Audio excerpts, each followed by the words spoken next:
Mesdames et messieurs, bonjour et bienvenue dans votre nouvelle édition de 15 heures. Au sommaire ce journal. Tenue de la 18e séance de Conseil des ministres présidée par le président de la République, son Excellence Ismaël Omar Guelleh. Et aux États-Unis d'Amérique, la journée électorale, les candidats ont tenu leur dernier meeting hier. Bonjour et merci de nous rejoindre pour cette nouvelle édition, la 18e séance des conseils des ministres. C'est ce matin, sous la présidence du chef d'État, chef du gouvernement Ismaël Omar Guelleh, où 3 questions ont été inscrites à l'ordre du jour. La première question a porté sur le budget de l'Office national des eaux et de l'assainissement, l'ONEAD, pour 2014. Le second point a concerné la réorganisation de la Caisse nationale de la sécurité sociale.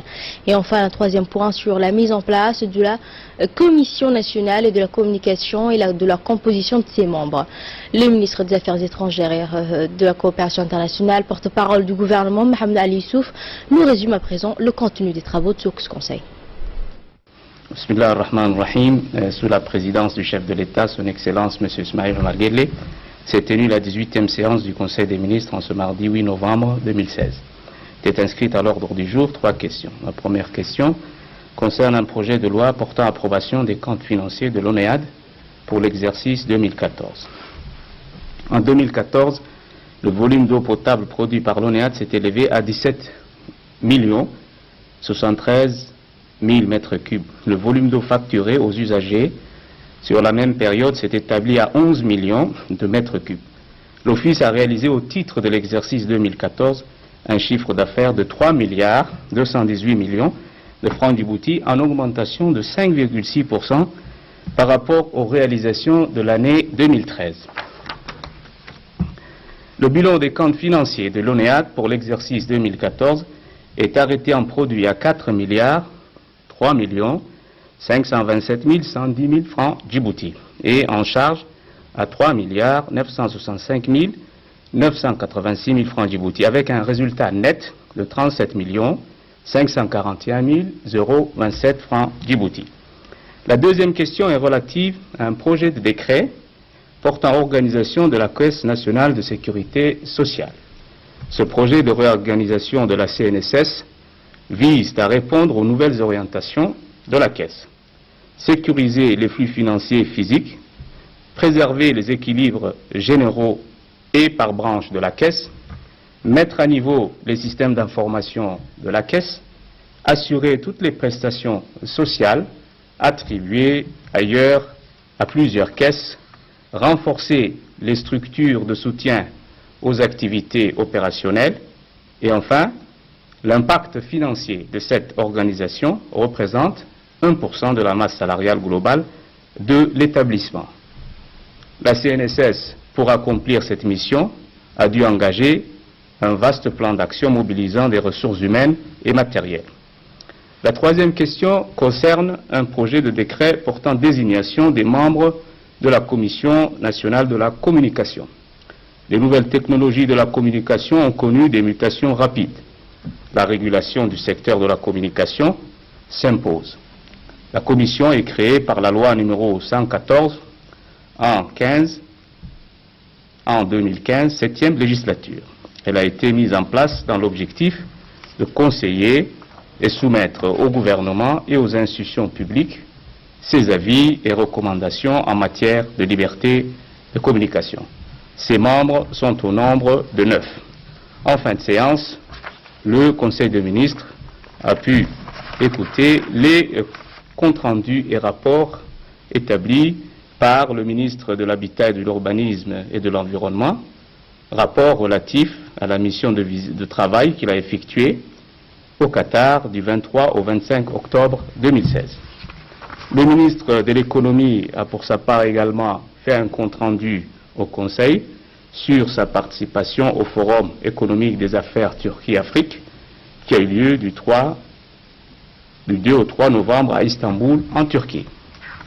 Quant à elle, la ministre chargée de la Femme et de la Famille a fait un compte rendu au Conseil de sa participation à la 6e conférence ministérielle sur le rôle de la femme dans le développement des États membres de l'OCI.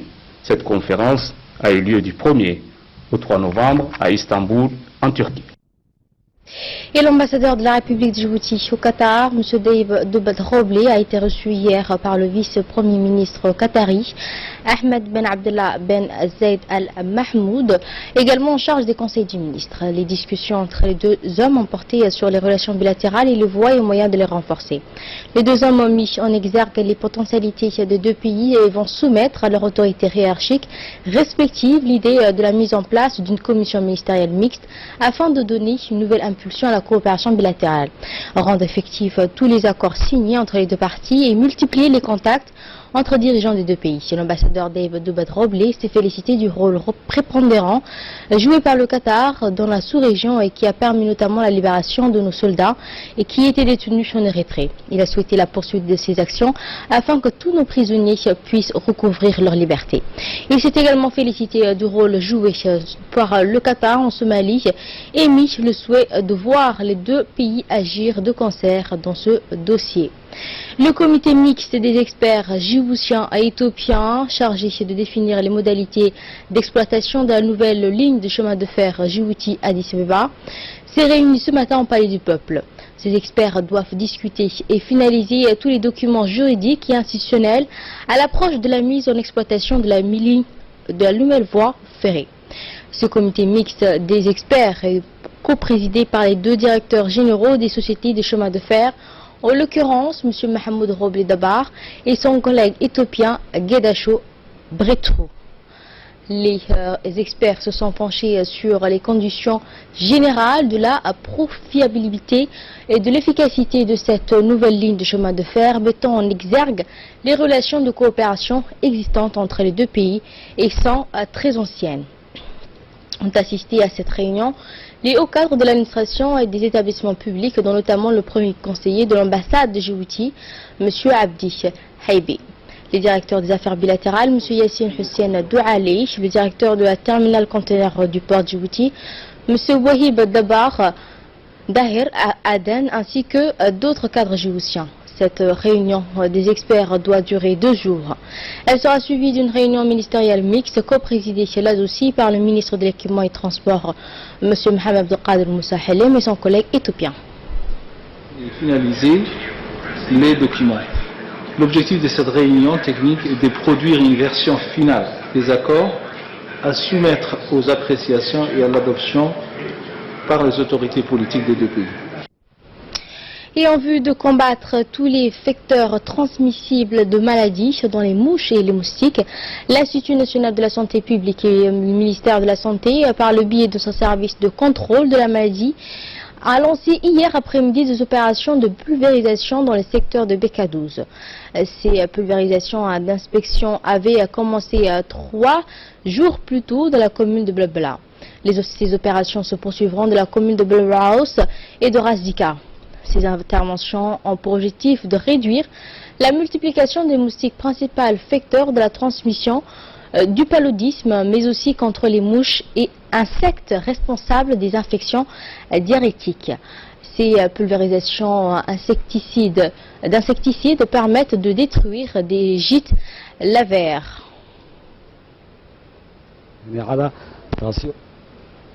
Et par la même occasion, des conseils sont donnés à la population afin qu'elle adopte des mesures de précaution appropriées et des pratiques d'hygiène pour prévenir de ces épidémies. En national, toujours, l'Alliance française de Djibouti a organisé hier après-midi une journée porte ouverte au sein de son siège central. Cette journée riche en couleurs est consacrée aux activités culturelles et intellectuelles. Elle a attiré plusieurs jeunes et moins jeunes amoureux de la culture. Des enfants sont venus en très grand nombre. Ces enfants ont été testés dans plusieurs jeux et concours tels que la cache au trésor, concours de dictée, concours de poésie et de musique. Quant aux adultes, ils ont profité de cette occasion pour faire l'initiation en langue locale et étrangère, à savoir l'afar, la somali, en arabe, en français, en anglais et en italien. L'Agence française de Djibouti est une institution qui a pour but de promouvoir les échanges culturels. La cérémonie a vu la participation du président de l'Alliance française de Djibouti, M. Youssouf Mohamed Ousmane, et aussi un invité de marque qui est en l'occurrence l'ambassadeur de France à Djibouti, M. Christophe Guilouf. Sur l'objectif de l'Alliance, et c'est de réunir des gens de différents horizons qui parlent également de différentes langues, de participer à une journée de culture, à une journée de porte ouverte où plusieurs activités sont proposées, hein, c'est-à-dire des activités du plus petit, de 6 ans jusqu'à 18 ans, des concours de poèmes, des concours chasse au trésor. Et l'ambassadeur de France à Djibouti a félicité l'Alliance française de Djibouti pour leurs efforts inlassables à promouvoir les échanges culturels et notamment la promotion de la langue de Molière. Écoutons son extrait. Aujourd'hui, c'est une journée qui était ouverte à tout le monde, aux enfants et aux adultes. Mais ce qui m'a beaucoup impressionné, c'est qu'on avait à la fois des enfants qui sont venus, mais également à la fois des adultes, mais également beaucoup d'enfants. Et l'Alliance française a organisé à leur intention des courses au trésor, un concours de poésie. Et tout ça, c'est fait pour que le public djiboutien connaisse mieux l'Alliance française et puisse venir ici apprendre des langues et participer à l'enrichissement collectif et individuel de chacun. Tout d'abord, je voulais remercier l'Alliance française qui a organisé ces journées portes ouvertes. Je voudrais saluer le rôle que joue l'Alliance française, qui est une institution djiboutienne et qui est là pour rapprocher les cultures, la culture des Djiboutiens et la culture des étrangers. Et pourquoi c'est un point de rapprochement entre des cultures différentes? Parce qu'à l'Alliance française, institution djiboutienne, on peut apprendre différentes langues. On peut apprendre les langues qui se parlent ici à Djibouti, le français, l'arabe, l'afar et le somali. Mais on peut également apprendre des langues qui ne sont pas des langues parlées à Djibouti, notamment l'anglais et d'autres langues. Donc c'est un lieu unique qui est là pour rapprocher les cultures et pour faire en sorte que Djibouti continue à être un endroit unique au monde où toutes les cultures peuvent se parler et où les étrangers viennent ici au service du développement économique de ce pays. C'est l'heure de l'appel à la prière, on se retrouve tout de suite après pour la suite de nos infos. C'était l'appel à la prière et nous revoilà pour la suite de notre journal. Et dans la page sport de cette édition, sous l'égide du secrétaire d'État à la jeunesse et au sport, la Fédération djiboutienne de handball a organisé hier soir au gymnase du lycée d'État de la clôture de la saison 2015-2016. La cérémonie d'ouverture qui a vu la participation du secrétaire d'État à la jeunesse et au sport, Hassan Mohamed Kamil, le secrétaire général de la jeunesse et sport, monsieur Hamadou, ainsi que tous les présidents des fédérations sportives, a débuté par des danses folkloriques pour laisser place à un match de gala. À la clôture, le secrétaire d'État a exprimé sa satisfaction quant au déroulement de la saison sportive de la fédération, mais encore plus quant à la présence de tous les présidents des fédérations qui pour lui reflètent la cohésion au sein de la grande famille du sport. Aussi les a-t-il encouragés à poursuivre dans cette voie, main dans la main, que vous parviendrez à construire un meilleur avenir pour le sport national, a-t-il conclu.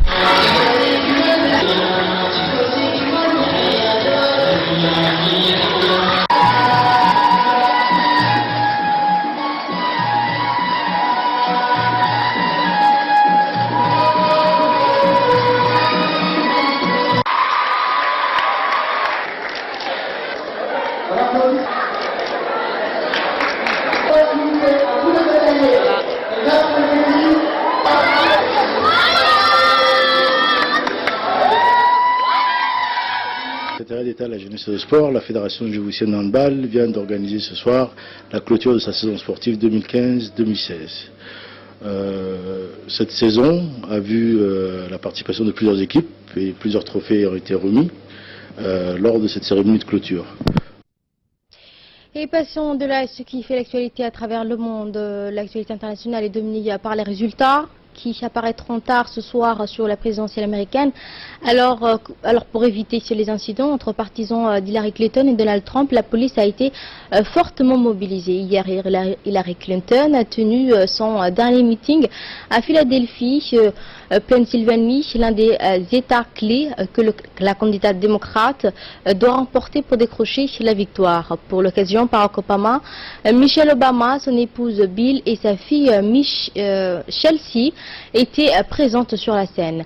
Le président en exercice a une fois de plus vanté les mérites de son ex-secrétaire d'État qui fut aussi sa rivale des primaires en 2008. Nous avons maintenant la chance d'élire un 45e président qui construira un autre sur notre progrès, qui finira le job qui a déjà en fait gagné le respect des dirigeants du monde, a ainsi déclaré Obama à la tribune. La capitale de Pennsylvanie est un réservoir de voix démocrates. Plus de 40 000 personnes étaient présentes sur l'esplanade et de l'indépendance. Un record affluence, peut-être de bons augures pour Hillary Clinton. Ce meeting n'était que le 3e meeting sur les 4 prévus en ce dernier jour de campagne. Hillary Clinton devait ensuite prendre la direction d'un autre État clé, la Caroline du Nord. Et de son côté, le candidat républicain Donald Trump a tenu 5 meetings dans 5 États clés, la Floride, la Caroline du Nord, la Pennsylvanie, le New Hampshire et Michigan. Il a brûlé ses dernières cartouches pour tenter de combler l'écart avec sa rivale qui a en moyenne 3 points d'avance dans les sondages. Pouvez-vous imaginer avoir Hillary Clinton pendant 4 ans? Pouvez-vous seulement imaginer? A-t-il déclaré à la tribune. Il a pu en fait parler, toutes ces personnes ne comptent que 4 grands électeurs, mais leur vote pourrait être déterminant en cas de résultat serré. Donald Trump a invité sur la scène de nombreux membres de sa famille et s'est ensuite rendu dans le Michigan où le candidat républicain n'a pas gagné depuis 1988, mais Hillary Clinton a perdu une bonne partie de la confortable avance dont elle bénéficiait. Merci, c'est à la fin de cette édition. Dans un instant, l'invité du jour. Rebonjour mesdames et messieurs, merci de nous rejoindre pour les quelques minutes du focus que nous avons aujourd'hui. Un invité en fait de l'Institut national de la santé publique, en l'occurrence Moustapha Omar Hared, qui est venu aujourd'hui en fait nous parler de la semaine de campagne en fait de pulvérisation contre les moustiques dans les maisons en fait. En gros. Oui, c'est ça. Voilà, donc première question, je vous pose d'abord la question. L'opération de pulvérisation spatiale a débuté en fait hier, c'est-à-dire à 17h, sur la commune de Bebela, sous l'égide de l'Institut national de la santé publique. Donc jusqu'à quand en fait, jusqu'à quand ces pulvérisations vont durer dans la commune de Bebela et quand est-ce qu'elles vont avoir lieu dans les autres communes? Voilà, donc cette opération de pulvérisation d'abord entre dans le cadre de la lutte contre les maladies transmissibles et plus précisément les vecteurs de maladies qui sont les mouches et les moustiques. Comme nous le savons, les mouches et les moustiques consistent à transmettre des maladies transmissibles. Donc pour les prévenir, nous sommes obligés de procéder à la pulvérisation, à la fumigation de ceux-ci. Du coup, pour le planning, le planning a déjà commencé le 7, c'est-à-dire en l'occurrence hier. Et il va continuer jusqu'au 10 pour ce qui est de la commune de Belbela. À partir du 12 au 15, on va essayer de commencer les communes de Razdika et les communes de Belbela. Voilà. Et il faut aussi rappeler que cette initiative rentre dans le cadre de la lutte contre les maladies transmissibles et que sans cette opération, nous ne pourrons pas parvenir à maîtriser les maladies et ainsi prévenir l'apparition d'autres maladies. Voilà. Donc, quelles sont les mesures de prévention que les gens doivent prendre durant la période de pulvérisation spatiale et pour faciliter d'ailleurs la mission des agents de pulvérisateurs en fait, qu'est-ce qu'il faut et qu'est-ce que le ministère de la Santé demande à la population? Alors, le ministère de la Santé préconise à la population à ce qu'il respecte, c'est-à-dire l'accès et qu'il donne l'accès à tous les personnels et à tous les personnels procédant à la fumigation. c'est-à-dire qu'il facilite en quelque sorte le personnel de Leur travail, fumigation, le travail des personnels de fumigation. Ainsi, il faudrait procéder à ouvrir les portes, ouvrir les fenêtres pour aider faciliter l'infiltration de la fumée dans au les sein des maisons. moustiques et ainsi Tuer ainsi voilà, les rendre moustiques. effectif l'insecticide. Voilà. Voilà, c'est tout pour. Merci beaucoup pour ces éclairages qui profiteront bien sûr à la population de la République de Djibouti. Et merci d'avoir d'ailleurs d'accepter Merci à vous. notre invitation. Oui. Merci à vous de nous avoir suivis. Très bonne suite de programme sur Télé Djibouti. Les infos continuent.